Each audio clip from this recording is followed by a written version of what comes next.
اچھی بات ہے، میں تو یہ نہیں کہتا کہ مادر ڈے کیوں منایا جاتا ہے، لیکن میرا سوال یہ ہے کہ مادر ڈے کیوں اور فادر ڈے کیوں نہیں؟ کیا باپ کا کوئی حق نہیں؟ کیا باپ کے حقوق انسان کی طرف متوجہ نہیں؟ نبی کریم صلی اللہ علیہ وسلم فرماتے ہیں کہ اللہ تبارک و تعالیٰ کی رضا اور خوشنودی تمہیں تب حاصل ہوگی جب تمہارا باپ تم سے راضی ہو، اور والد اگر ناراض ہو گیا اللہ تم سے ناراض ہو جائے گا۔ اس سے بڑی بات کیا ہو سکتی؟ تو مادر ڈے منایا جاتا ہے، فادر ڈے کیوں نہیں منایا جاتا؟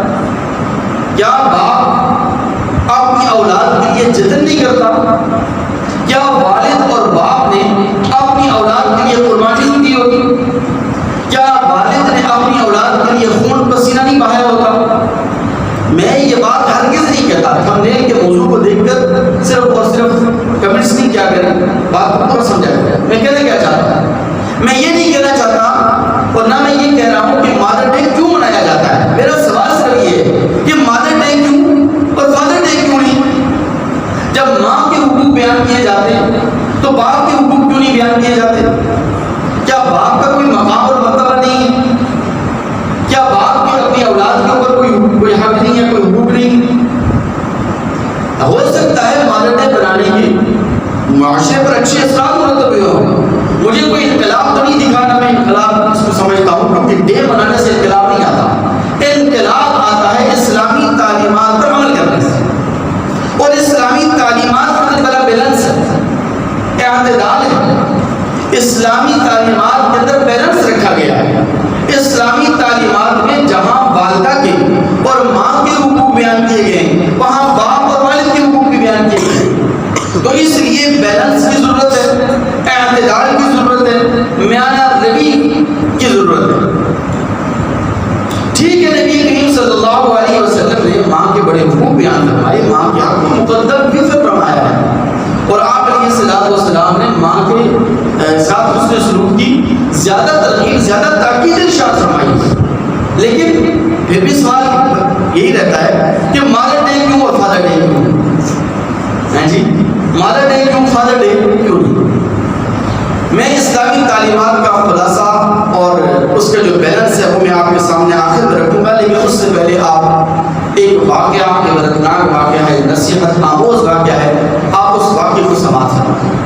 اور یہ واقعہ میں اس ضمن کے اندر عرض کرنا چاہتا ہوں کہ اگر دنیا کے اندر کوئی شخص اپنے والدین کی نافرمانی کرتا ہے، اپنے والدین کو تکلیف پہنچاتا ہے، اپنے باپ کو ناراض کرتا ہے، اپنے باپ کے ساتھ بدسلوکی کرتا ہے، تو اللہ تبارک و تعالیٰ نے اس جرم کی سزا کو آخرت پر موقوف نہیں فرمایا، بلکہ دنیا ہی کے اندر اللہ تبارک و تعالیٰ اس کو سزا ضرور عطا فرماتی ہے۔ ایک شخص اپنے والد کو، اپنے باپ کو گٹھڑی میں باندھ کر ویران کنویں کی طرف لے کے جا رہا تھا، جنگل کی طرف لے جا رہا تھا، کنویں میں ڈالنے کے لیے، کنویں میں دفن کرنے کے لیے۔ باپ چیخ رہا ہے، چلا رہا ہے، اور باپ اپنے بیٹے سے کہہ رہا ہے کہ بیٹا تم مجھے کیوں گھر سے نکال رہے ہو، کیوں مجھے کنویں میں ڈال رہے ہو، کیوں مجھے مارنا چاہتے ہو، کیوں مجھے قتل کرنا چاہتے ہو؟ اگر میں تمہارے اوپر بوجھ ہوں میں تمہارے گھر سے نکل جاؤں گا، لیکن خدا رہا مجھے کرنا، مجھے قتل مت کرو، مجھے کنویں کے اندر مت ڈالو۔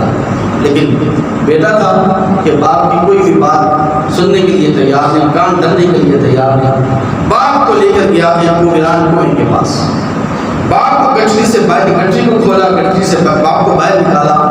جب باپ نے اس کنویں کی کھائی کی طرف دیکھا تو اس نے اپنے بیٹے سے کہا کہ بیٹا اگر تو نے مجھے مارنا ہی ہے اور اس کنویں کے اندر اگر تو نے مجھے ڈالنا ہی ہے تو پھر ایک کام یہ کرو، پھر میری ایک بات تو مان لو اور ایسا کرو کہ مجھے اس کنویں کے اندر مت ڈالنا، کسی اور کنویں کے اندر ڈال دو۔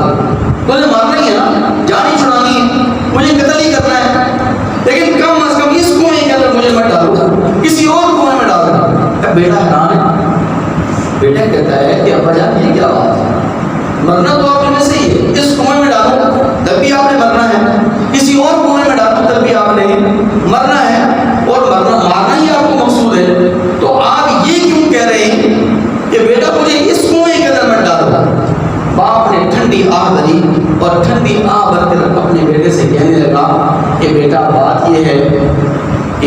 کنویں کے اندر میں نے اپنے باپ کو ڈالا تھا، اس کنویں کے اندر میں نے اپنے باپ کو پھینکا تھا، اپنے والد کو اس کنویں کے اندر میں نے مدفون کیا تھا، لہذا کم از کم مجھے اس کنویں میں میں ڈالوں، کسی اور کنویں کے اندر ڈالوں۔